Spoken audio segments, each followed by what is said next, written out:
Transit-Oriented Development Panel for Affordable Housing Week. As many of you know, we're doing a bunch of great organizations are all teaming up to bring light to affordable housing across the city. It's been going really well. This is the Southwest Youth and Family Services. We want to thank Steve over there in the back for offering his space and his time for us. That was very kind of him. We'll let Matt Hutchins introduce himself, and then we will let the panelists introduce yourselves. I think you know yourselves better than I know you at this point, so go for it, Matt. I'm Matt Hutchins. I'm a West Salem resident, and I run a little Facebook page with other people that is just welcoming West Seattle, trying to put out kind of knowing the change is happening, that we're embracing change and making it as positive as possible. So if you find us on Facebook, that's where we download a bunch of community activities and that sort of thing. So I'm an architect, very interested in transit-oriented development and how that impacts our neighborhood, West Seattle specifically. I'm Bill Rumpf. I'm the president for Mercy Housing Northwest. So we're a nonprofit housing developer based in Rainier Valley, and we work kind of mostly along the I-5 corridor, sort of work regionally. Big proponent of transit-oriented development. Hi everyone, Teresa Mosqueda, newest Seattle City Council person. Citywide in position 8. Thank you to Councilmember Herbold for having me in her district. I chair the Housing, Health, Energy, and Workers' Rights Committee, and I think a lot of the topic of tonight will touch on how all of those intersect with a public health lens through transit-oriented development. My name is Mariana Czarnchuk, and I'm an architect with Schemata Workshop. Our office is on Capitol Hill. I have been a licensed architect since 2013, and I've done most of my career. I've worked on mixed-use, urban info type of development, smaller projects from 8 units to larger projects of 266, both market rate and affordable housing projects. Our office, Schemata Workshop, is architecture and urban design firm, and our mission is empowering communities through architecture and design. And I'm currently working on TOD project on Capitol Hill above the light rail station. It's 110 units of affordable housing for Capitol Hill housing. Great, I'm Edward Butterfield with Sound Transit. I'm a senior transit-oriented development project manager. I work in the Office of Land Use Planning and Development, which oversees or works on the planning of course, our light rail link lines and bus rapid transit. And we also work on the selling our surplus properties that we oftentimes acquire around our stations. So I work directly with the development community on negotiations with those deals, disposition activities. And I work primarily in the central and south areas, which takes up most of Seattle and then the community south.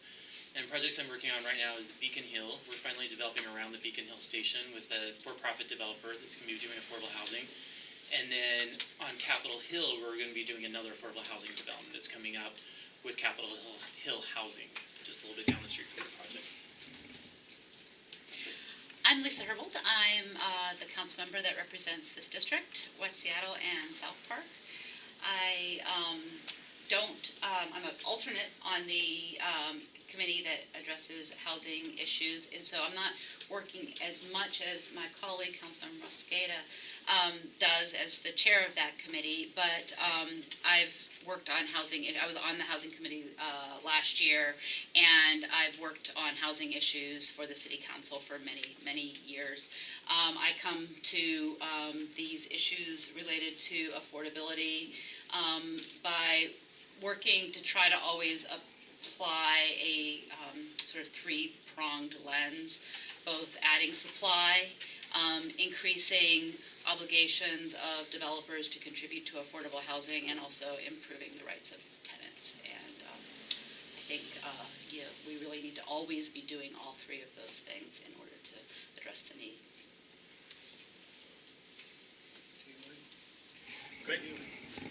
Let's see. So just for context, the questions that we're going to ask were solicited and picked up already from community members. So these are questions that real people had posted on Twitter that they wanted us to ask, but we don't have necessarily an open mic or anything like that. So So let's see. So first off, and this is sort of panel for the panel at large, and also Sound Transit, because it has to do with the land here. In many cities and nations that have a highly developed transit system, the funding for transit infrastructure is often derived from the increase in land values after a station gets built and land value capture is done. However, here in the Northwest, Sound Transit has made a commitment to offering surplus properties for affordable housing. How do you believe that Sound Transit, a transportation agency, has the duty to give it away? And also for the rest of the panelists, what are sort of, thoughts about that? What can we do with that? What's the sort of direction of that land should take? Well, as a Sound Transit representative, I think sometimes it can seem weird that a transit agency would be in that business. Sound Transit's mission is really delivering and providing high-capacity transit to the Puget Sound region. However, we know that transit and land use are really connected. And in addition, when Sound Transit constructs these projects, we do purchase additional property for staging and other things. And so we do have a surplus inventory that many times is actually adjacent and to our stations, our light rail and other stations for it. So I think that brings in, maybe not the duty part, but why Sound Transit is really connected to development in general and why transit agencies nationally also work a lot on development. I think the other thing to add, of course, is that in 2015, the state legislature approved Sound Transit's ability to discount for property. And I think we really see this more as a tool for Sound Transit to really be more involved directly in participating with our nonprofit developers and housing providers financially in making these projects happen. Because we know that many times because of these transit stations, land is more expensive, and in general we're just seeing significant appreciation in our market. So it allows us to work in financing, or at least reducing the development costs for these projects. So I think are we required to? No, but is it good that we are providing a public good through land discount? It is. And I'd say that even before 2015, Sound Transit was already doing affordable housing projects around our station. So we have projects that were done around Matt Baker, Othello stations, and then one a little bit further south in one of our operations facility. So this is something that Sound Transit was doing. It's just now can be more directly involved in working, as right now we're in the middle of an affordable and really affordability and housing crisis in our region. So it kind of shows how we're connected to it, and I think that we do have responsibility to be part of that, providing that benefit to the community of affordable housing. Anybody else kind of want to touch on why it's important, or how do you think we should be prioritizing or using this? So specifically as it relates to affordable housing within transit-oriented development, I think the city has an obligation to work with Sound Transit as an agency to make sure that the housing that is being built around transit stations is not housing that's only affordable to people who are well off. If the market was left to its own devices, that's what would happen. the housing that would be affordable next to these transit stations that are getting people to their employment in a quick way, and also reducing people's costs associated with transportation needs, getting to work. Those would be benefits that would only be enjoyed by the wealthy. So I think one of our larger planning goals is to make it possible for everybody to live close to where they work, or if they don't live close to where they work, get to where they work and reduce the costs associated with transportation. So we have an obligation to make sure that the housing that is being built in transit-oriented development includes affordability. Another component that I'm really interested in is looking at including community preferences, so that when a neighborhood is going through a lot of changes because of development, that property owners have the ability to, much like we have for local hire, for making sure that city projects that are building things create a priority for people who live in the city. I want to make sure that that organizations like housing developers who are working in the international district, or housing developers that are working in the central district, have the ability to prioritize residents who would otherwise be displaced from those neighborhoods from development. Anybody else want to touch on it?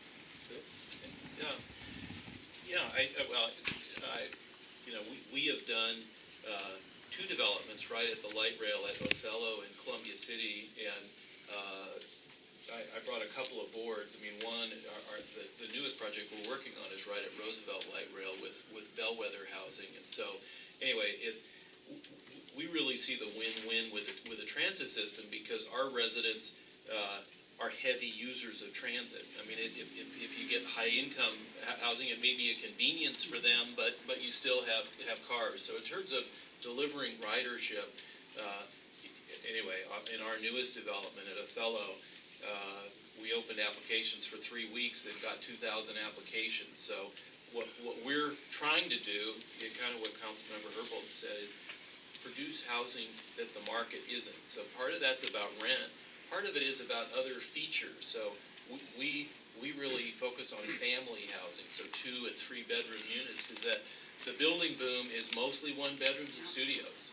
So partly it's about size, but to your original question though about the pricing, the sites are pretty big, and so in terms of stretching the city dollars, the Sound Transit land write-down is a crucial piece of it, but also I think in terms of community expectation and community improvement, there are other things about the development than just the housing unit. So this second board here about the community aspects, we did a big local hire in Othello. 40% of the labor was provided by people in that geographic area. Just in terms of public walkways or what's on the ground floor. There are uses that may not be the highest commercial rent uses that, again, are things that the market's not delivering, but really make it an attractive pedestrian-oriented area. So, and Sound Transit's part of that expectation. I mean, both physically, we're going to be right by the entrance to light rail at Roosevelt. So there's a whole, they want a plaza, and all those kind of things get reflected in the land right down. I would just echo everything that's been said and say that I think that transit and mass transit and finally getting our scale into our city into the modern era by creating mass transit is truly a democratic equalizer, making sure everybody has access to beautiful parks like this, libraries, schools, childcare, jobs, you name it. We want people to have access to resource-rich neighborhoods, and as we create transit hubs, we also have to recognize that when those hubs are built, it also increases the cost of land in that area, right? Our council colleague, Deborah Juarez, who lives up in the north end, D5, she lives near the North Gate station that's being built, and she just said that the cost of the value of her home has gone up 34% just in the time that the construction's been being built because of some of the speculation that's happening, which is good for her as a homeowner, but as we try to create opportunities for more people who don't currently have access to those resource-rich areas or new neighborhoods to live in the city that they work,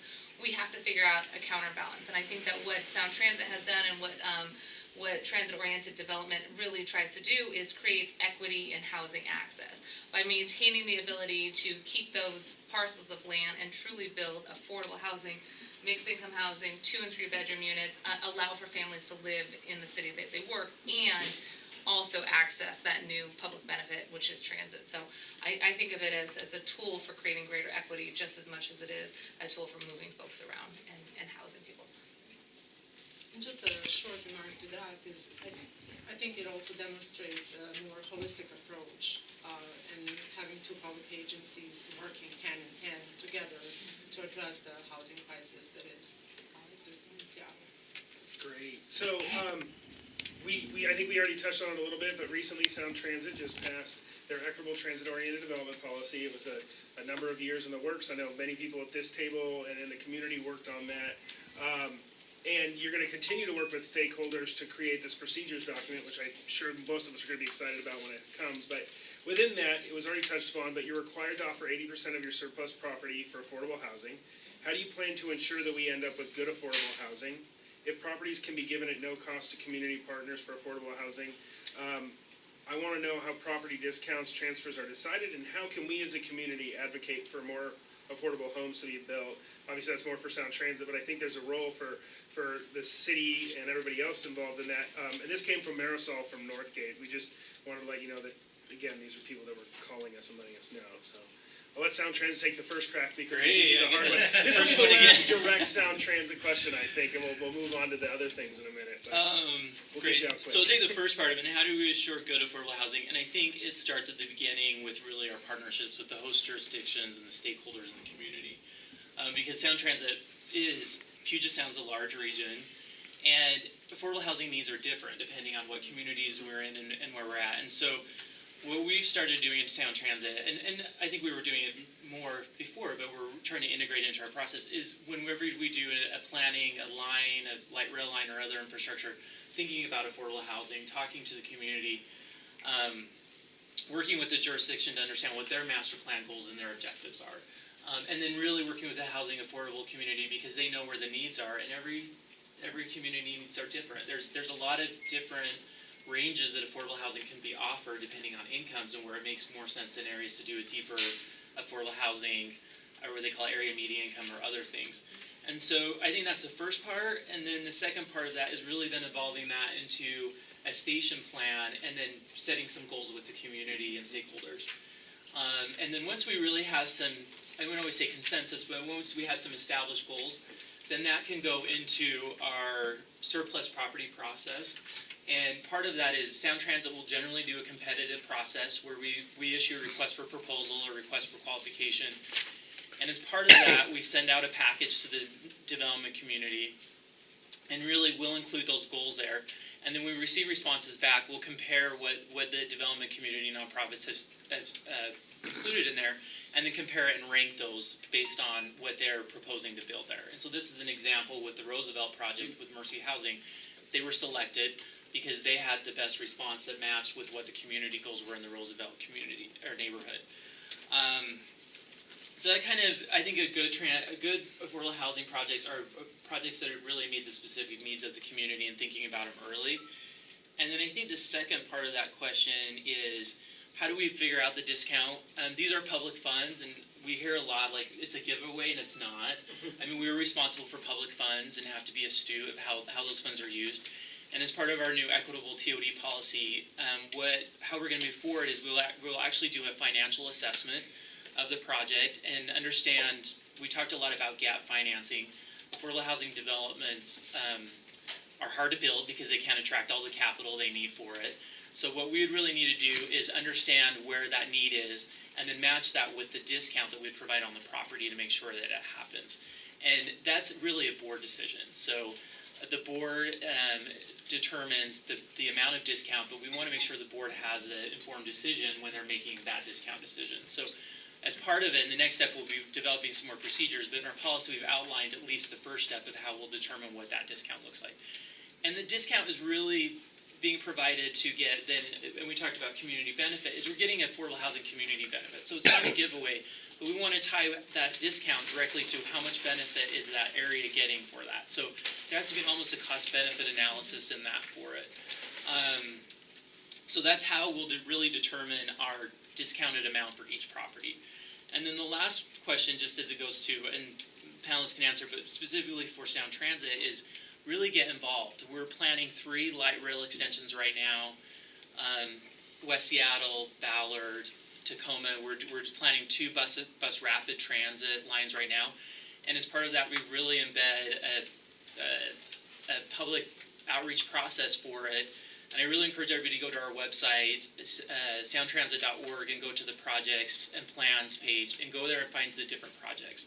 We have open houses that we're always having. We're getting feedback from the community. And I think by being part of that process and advocating for affordable housing early on, I think that's where you can make a difference. And really where these stations go will influence that process and ensure that hopefully we're minimizing displacement, some of these other things, and really maximizing the benefit for the community. So hopefully I'm the last one. I have to start again.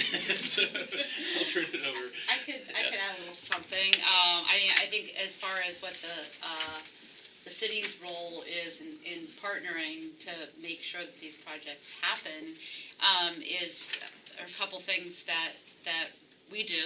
Our Office of Housing issues a notice of funding availability every year to spend our public dollars that the voters have voted to tax themselves with the housing levy.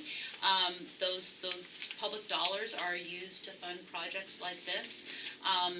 I think in some cases, transit-oriented development might be a private property, a for-profit property developer working in conjunction and partnership with a nonprofit. And sometimes it's going to just be a nonprofit developer. But those folks compete for not only housing levy funds, but funds that are collected through the city's existing incentive zoning program, which for housing is being phased out and being replaced with the mandatory housing affordability program.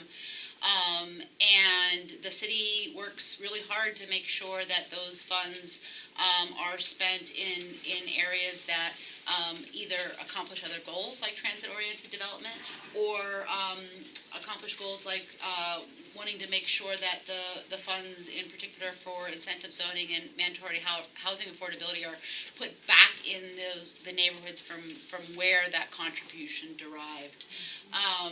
Then there's also the question I have as somebody who on the Sound Transit leadership group and working with a lot of folks in this room who are planning for Sound Transit 3 in West Seattle. What sort of things should we be thinking about in advance as it relates to trying to key up an alignment that accomplish some of the goals of transit-oriented development? I don't know that that in our planning discussions that we've been having, we've really been thinking about, okay, well, what's the property around these different station areas, and would that property be available for transit-oriented development? I'm wondering if you could give us, some of the folks in this room, a little bit of hint of the things we should be thinking about at this stage. Yeah, for sure. And so I work in the offices specifically on implementation, but Sloan Dawson, my colleague, joined us today, and he is working directly on the West Seattle alignment. So we were going to tag team this a little bit as specific questions came up. So I'll turn it over to Sloan and talk about that.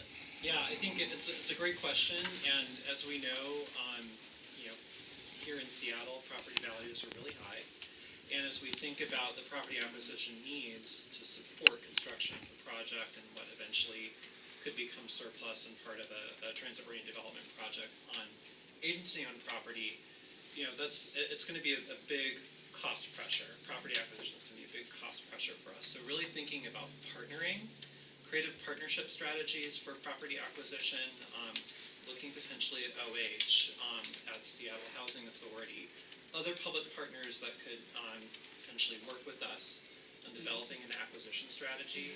I think that some station locations, and since we're just kind of in the initial phases of looking at different alignment and station location alternatives, but as we progress into the summer and fall and really develop a finer sense of where those locations are, we're actually going to be looking at urban design concepts and configurations for those stations, and to start to detect or understand what the scope of those opportunities might be for larger transit-oriented development projects. And then that naturally tees up the question of partnering. How do we work with other public agencies and private developers to ensure really good development? Is there like a ratio of number of sort of square feet that you need for staging as relates to a station size? Or it doesn't follow a single kind of logic. A lot of it has to do with construction method, ultimate construction method and complexity, and kind of the overall. Generally, what we're trying to do is we're really trying to consolidate staging into a single area so we can actually create critical mass for TOD projects. It's really ultimately our authority to acquire property stems from what we need to build the project. So we're trying to be really economical with that. But that's where there's opportunity if there's a partner to come in and acquire some additional property, let's say, for other public purposes, or if there's a private actor that's really interested in potentially contributing property or doing a joint development, there's opportunities to really realize larger scale. I'd like to jump in. There's a community question that was kind of along those same lines. This is from Megan, a graduate student at the Evelyn School. Her question was, how is Seattle planning mixed-use areas near light rail stations, in part to ensure that impending development does not lead to further displacement, but it is specifically about small businesses. We know about residences or inhabitants getting displaced, but wanted to know about strategies the city is considering to ensure commercial affordability and assist buildings near station areas. And then I just want to expand this because one of the stations is going to be within 2 blocks of here, no matter which alignment. And we have a really, really low density here. If we're talking about planning mixed-use areas and adding commercial to what is a very low-density residential area, how are you guys seeing that? How are you seeing this particular, block away build up?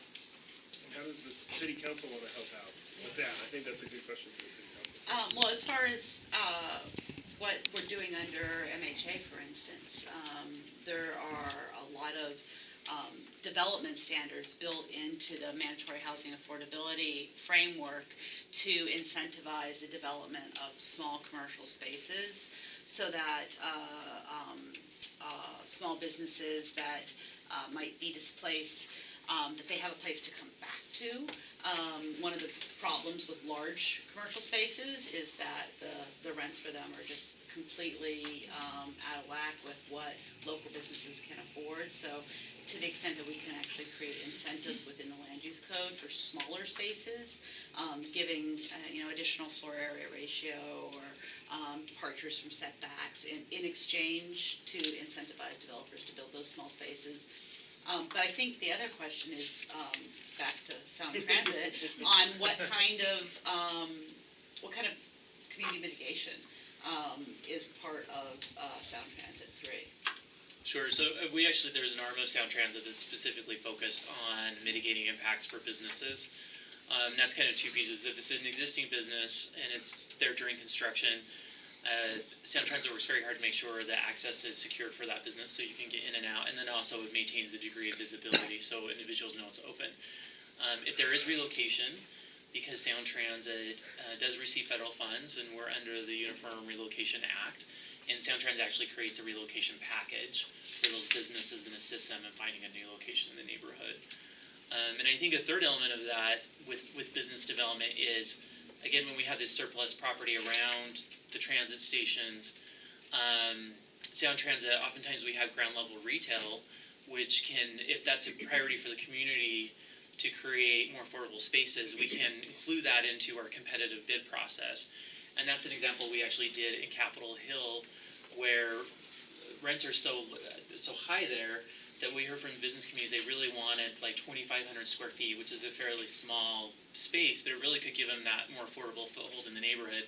So as part of it, we integrated that, required that in responses from the development community, and now Mariana's group is actually building those more affordable ground level units. So that's how we can participate. Again, Sound Transit is more working on that surplus property, but then it's also partnering with cities and chambers and other groups like that, which I think is key for our involvement.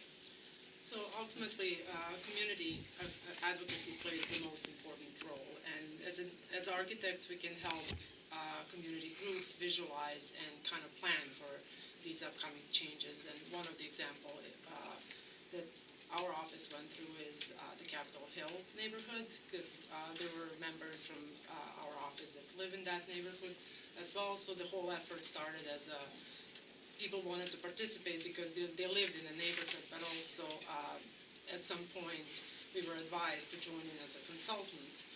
So we helped organize design charrettes and community outreach and help people come together and visualize and kind of prioritize what they want to see in a neighborhood. And this all was in the end published in an official report, which is how that Sound Transit site will hold a permanent location for the farmers market.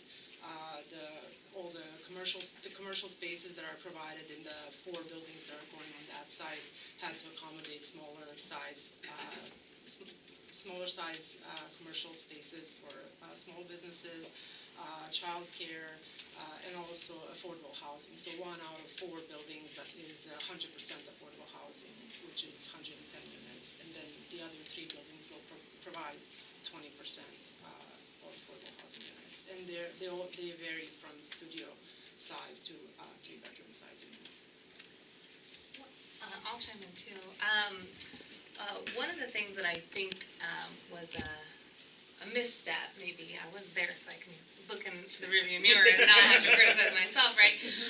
In the way that we talk about density and the HALA report and MHA is, if you read the report, which just came out earlier this year from the multiple agencies that are working on implementation, they talk about how in high-risk communities where there's a high risk of displacement, the density is going to be smaller, which I actually think should be reversed.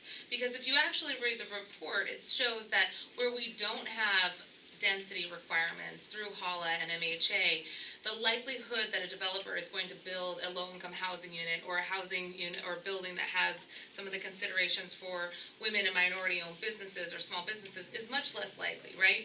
They say on average for every one house that's maybe displaced, 10 low-income housing units would potentially be created over the long haul. But if we actually had MHA and HALA in place, for every one that was torn down, 16 low-income housing units would be created. So I wish we had an opportunity to go into communities that were labeled as high displacement risk and actually think about how we created greater density and greater opportunities for height. Because when we did that, we could also be thinking about how we create small opportunities on the first and second floors for retail, create childcare facilities, create opportunities for people to start their own small business and restaurants like my grandparents did, to create food innovation districts like we see in Portland, where a lot of food vendors want to cook their food inside and then sell it in their trucks, but they need an industrial kitchen to do that. We could think about how we would host like the Rainier Beach Action Coalition and the food innovation activity that they originally had planned in Rainier Beach.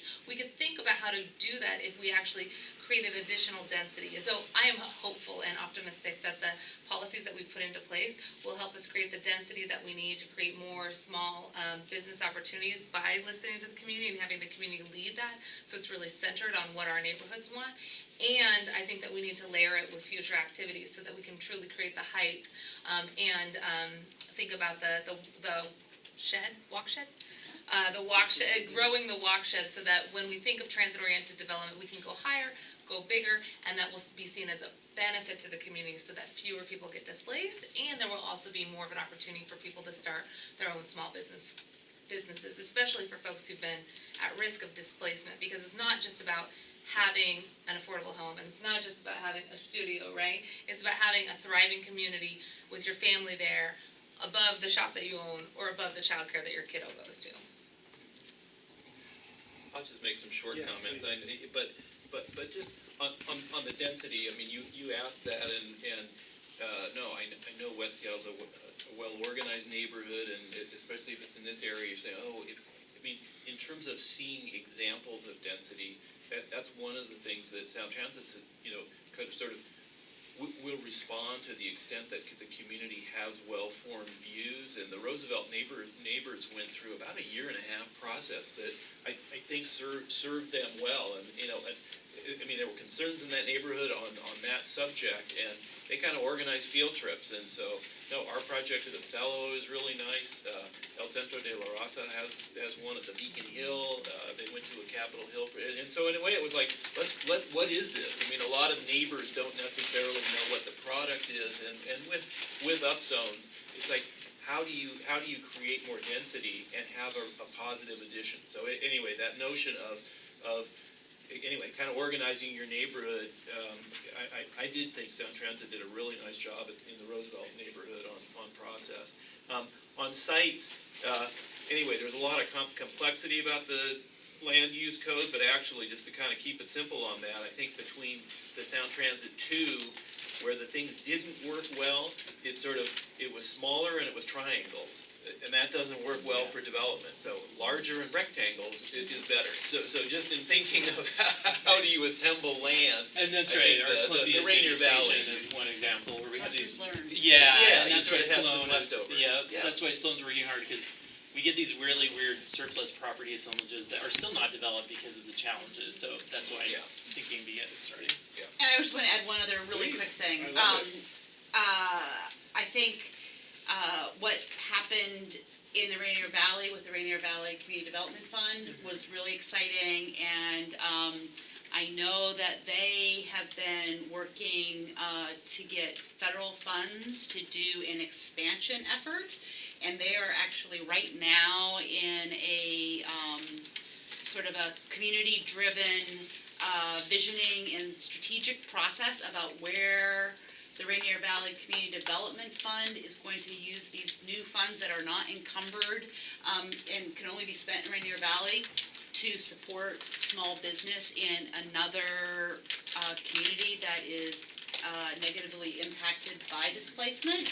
And this is one of the neighborhoods that they're looking at. So I'm really excited about that, and really hoping that should this corridor be an alignment choice, that we actually get some of those resources to preserve some of our small businesses here. Great.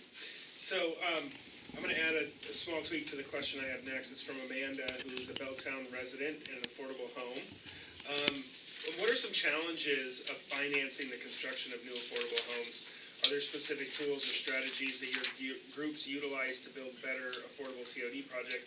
And I kind of want to add on to the idea of small business affordability and commercial affordability, and how does that go into those funding decisions, and does it impact for, those decisions? I think that Bill and others, if you could take a crack at that and kind of give us an idea, because I know that affordability and commercial affordability kind of gets in the way sometimes, perhaps. Yeah, I'm gonna give everybody a break and not go into housing finance talk. I Yeah, caught my pen out. yeah, I know.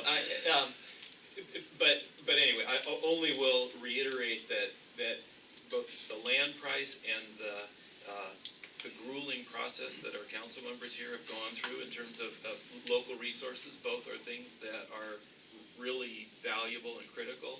I think on the commercial, and small business, it is really a tricky one, and I guess just in terms of, your comment or what council can do, the feedback we have from the Othello community is, there are a lot of small, mostly Southeast Asian-owned businesses, and they were happy that we did, that we put offices there, so that we weren't, anyway, we were bringing more customers rather than diluting through competition.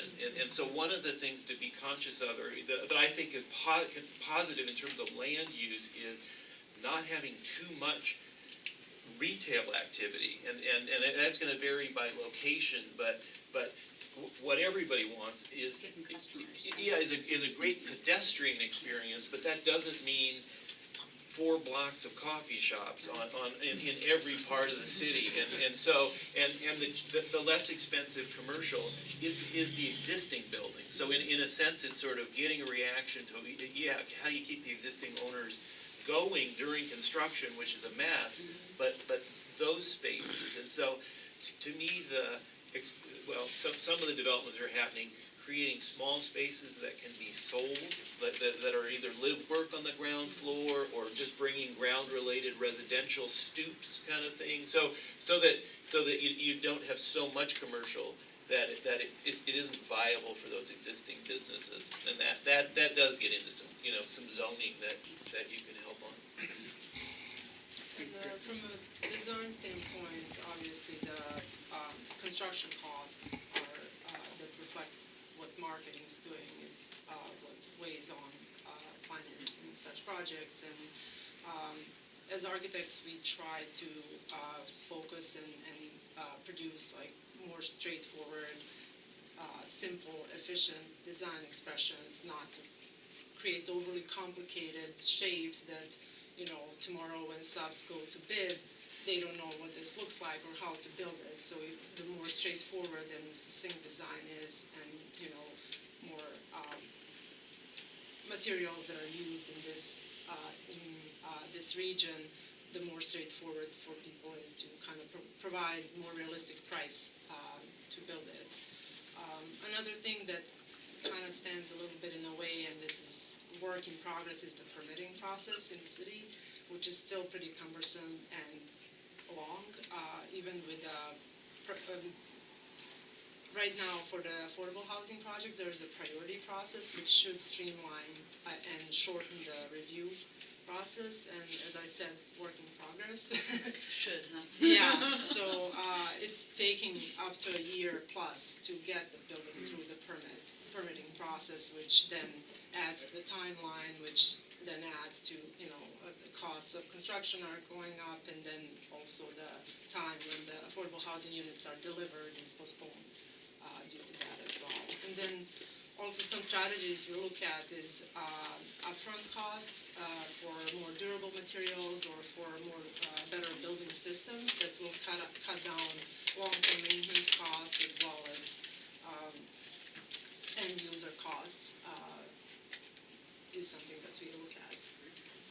Can I ask a question? Sure, go for it. I mean, I'm so conversation, excited go about for it. this because I think it also outlines some solutions for us. So, can you guys also comment on the cost of not enough supply of workforce? We hear that there's a lot of folks who are in the building and construction trades, which is a great living wage job. However, there's not enough of a pipeline there. So is the lack of available, ready-to-go construction adding to cost? Earlier today, someone asked us, well, would it be better just to wait? And I said, if you wait, it gets more expensive. And so I just want to confirm that that's sort of part of what you were saying as well. The longer we have delays on our end that the city maybe is contributing to, the more expensive it is for folks. And if you had two ideas of ways to streamline the permitting process, what would those be?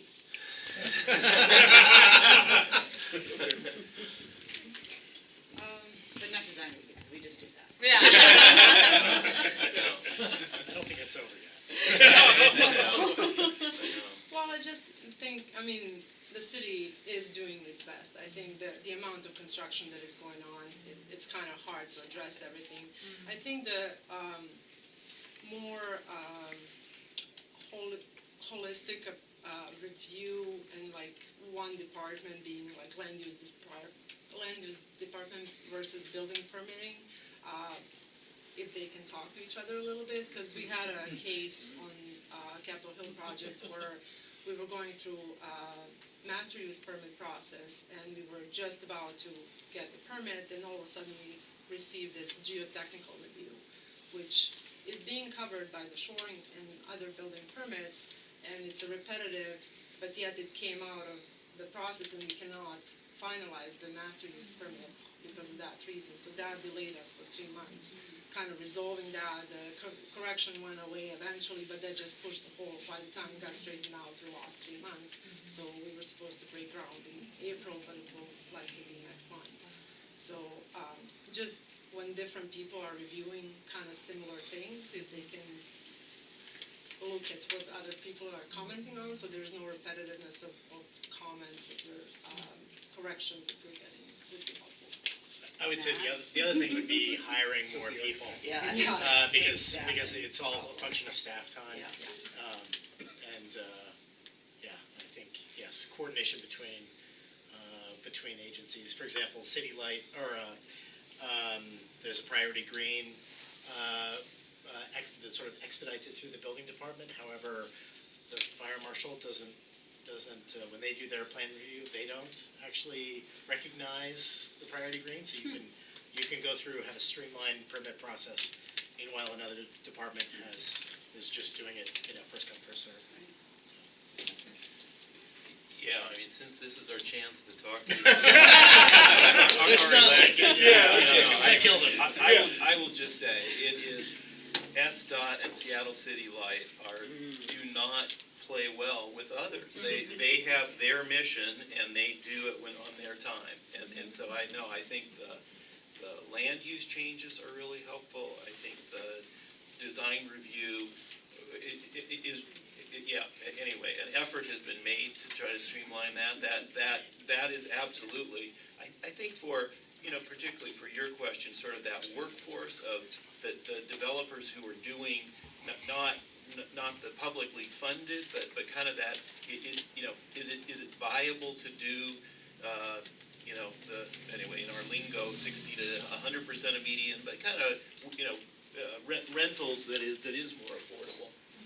I think having that uncertainty of, gee, we're gonna go into this for a year and not know where we come out the other end is a problem, and so, no, it's those agencies are just difficult. I find SDCI, has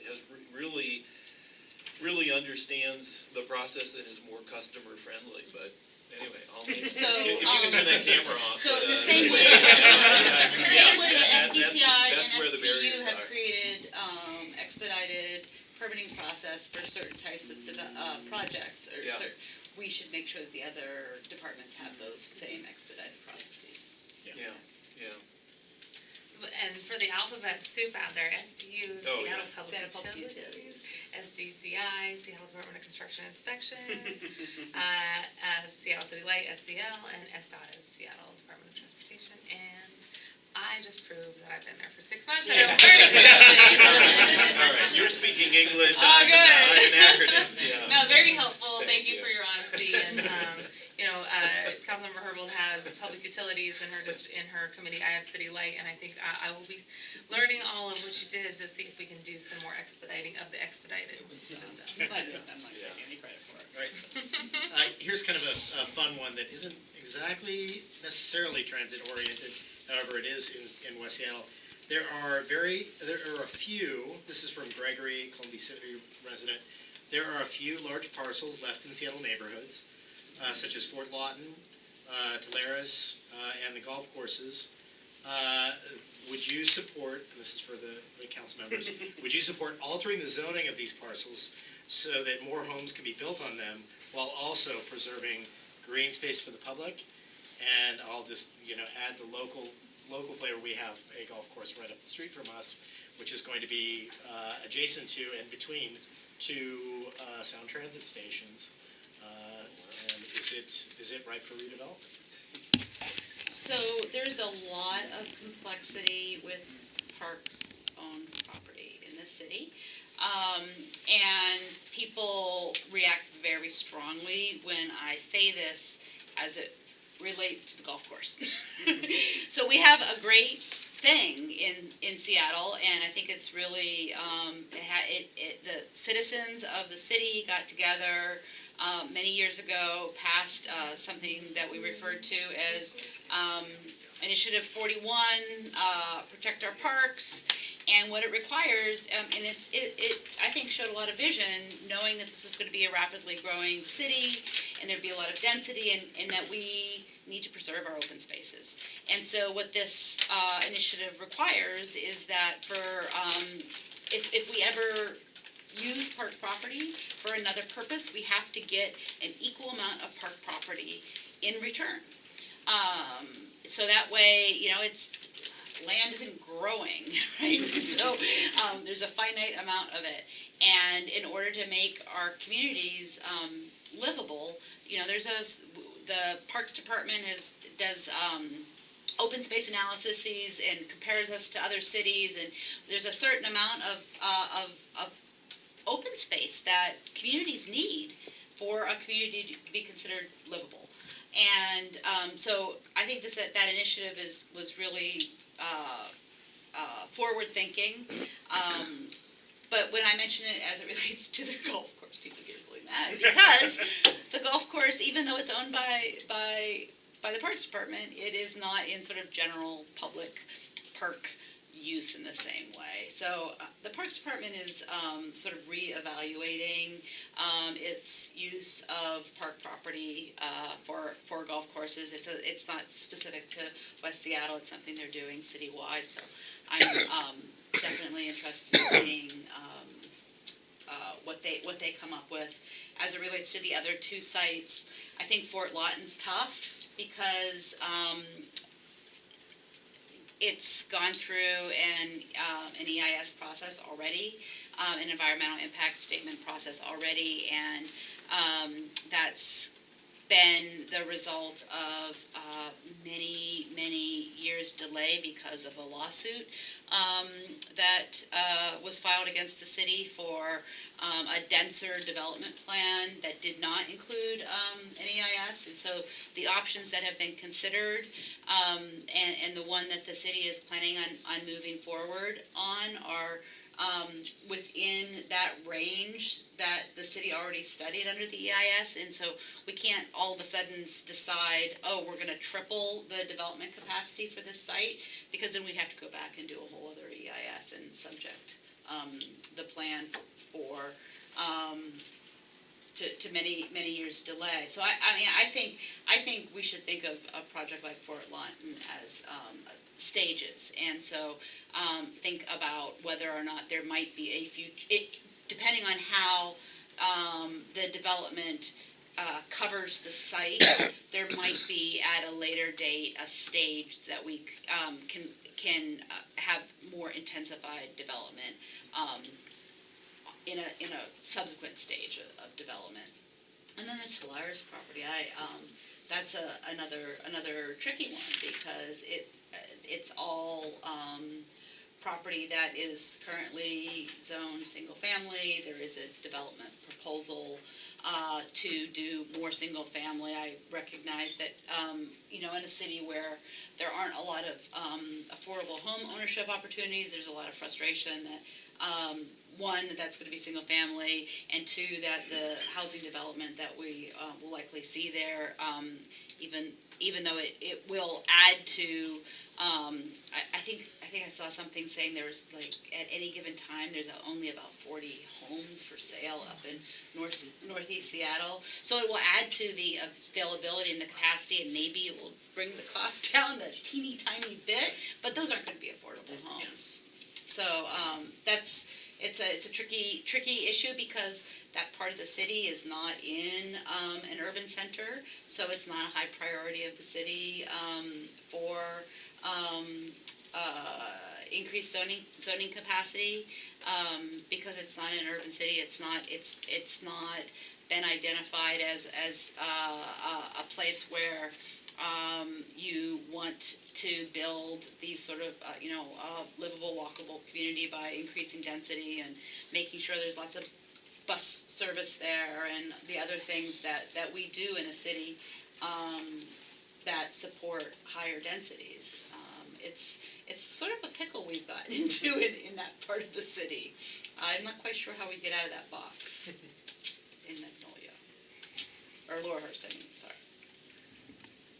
So, my short answer is yes, I would be interested in seeing how we can get some housing on that land, but it doesn't have to be all of it, right? You think about Fort Lawton, which is a huge parcel of land where we have Discovery Park, and I think we're doing about 250 or so housing units in that area, which still preserves public land to be used by the public for social cohesion and exercise and engagement, and people can enjoy the beautiful park there, but it doesn't have to be the entire parcel. So maybe we could do part of the golf courses converted into housing, which I think they're considering on Beacon Hill, if I'm not wrong about that. So part of it, I think, is maybe up for discussion, but I actually think that that's not as important as us looking at citywide rezoning.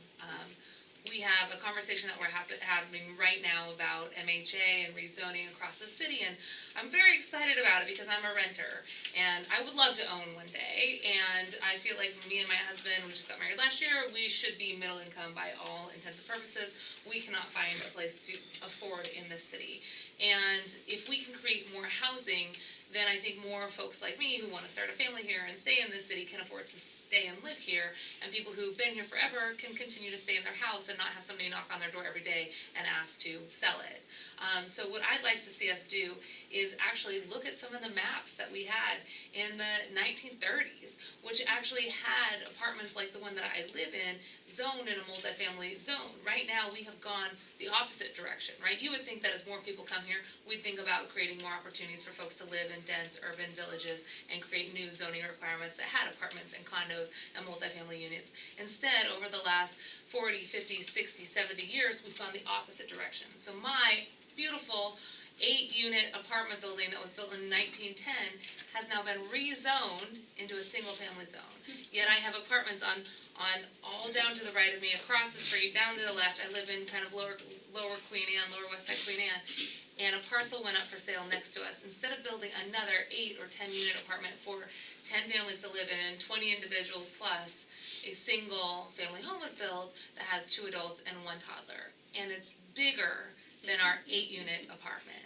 So the concept here is, it's not changing the character of the neighborhood, right? It is just as high as our apartment, but yet there's only 1 family living in there. So if you think about how we've gone sort of in the wrong direction historically with zoning, I'd like to see us look instead at those maps and revert back to where we used to have some of our multifamily zoned neighborhoods, go back in that direction. Because I live in Queen Anne, right? Everybody thinks Queen Anne is beautiful single-family homes, and it is. But you walk around that neighborhood and you see 2 entrances on the front, 2 on the side. It's actually a quadplex. You see people with beautiful apartments that blend in with the neighborhood. There is a way for us to keep the character of the neighborhood and allow for more people to live in that neighborhood. Because I got 3 parks within walking distance. The bus comes right outside. I'm super lucky, but not everybody's lucky in Seattle right now to live in the city that they work in, and not everybody, including me, is able to afford something. With how much is an average house now? $840,000 on average. Folks like me, I'm 37. That dream of owning is so far out of reach right now. So we got to build density. So, in the interest of saying it's 7 o'clock, because we want to make sure that you guys, we don't want to hold you any longer. We want to thank you. We really appreciate all of your words today. Yeah, and I'll let you guys say one sentence, and then we're going to let you go. If there's anything you want to say in closing, that's great. Otherwise, again, it's 7 o'clock, and I don't want to keep you all night here. And we really appreciate your time. Go ahead. Sure. I just sort of repeat one of the themes I mentioned earlier. I just, for folks in the room who are West Seattleites, just want to ask that you keep these ideas in your head as we move forward around Sound Transit 3 planning. It's really important for the preservation of affordability in our community. And I just add to earlier statement, just get involved. It's a really great opportunity Sound Transit does. We want to hear from you and really make sure that we're planning and working with communities and partners to implement successful projects. So please check out our website and join us for our various open houses. So from a design standpoint, I'm hoping to see more visioning and more bigger picture thinking, more pedestrian connectivity and livability, and as well as thinking beyond property lines. So inclusive neighborhoods that represent people who live there, and not just one group or the other, and also transit-oriented development to be, or transit stations to be accessible to everybody and not just affluent. I'm really excited to have learned from you tonight. Thank you for all your ideas and for putting this together. On an Affordable Housing Week, I think it is telling that we just passed a very significant down payment towards housing those who are homeless and unsheltered. And we know that there is a strong correlation, over 90% correlation, between increase in rent and homelessness. And as we try to create density and build opportunities for folks to live in the city, I think we see every day on the way to work or to school or to the grocery store, folks who are living outside, which is the result of an unaffordable Seattle and the result of a housing stock that hasn't kept up with the population, and a result of zoning changes that have gone the opposite way that you would expect when we want to be a welcoming city. And so in order to truly be welcoming to folks who work here, who want to start their own businesses here, who want to have their families here, and who want to stay here for generations who've already been here, we got to create the housing that our community needs. And part of that is also really being bold about our commitment to house those who are homeless as well. Yeah, and anyway, I'll just say we have a new building we're really proud of, right on a Sound Transit site at Othello. If anyone wants a tour or, has groups interested, anyway, I'm with Mercy Housing, glad to host you. Yeah, good. I think just for everyone, first of all, thank you all for coming out. And also, just a reminder that, speaking of MHA, there is an upcoming hearing. I believe it's June 5th here in District 1. And then there's a citywide on June 25th. So those are additional opportunities to make yourselves heard. Thanks, guys.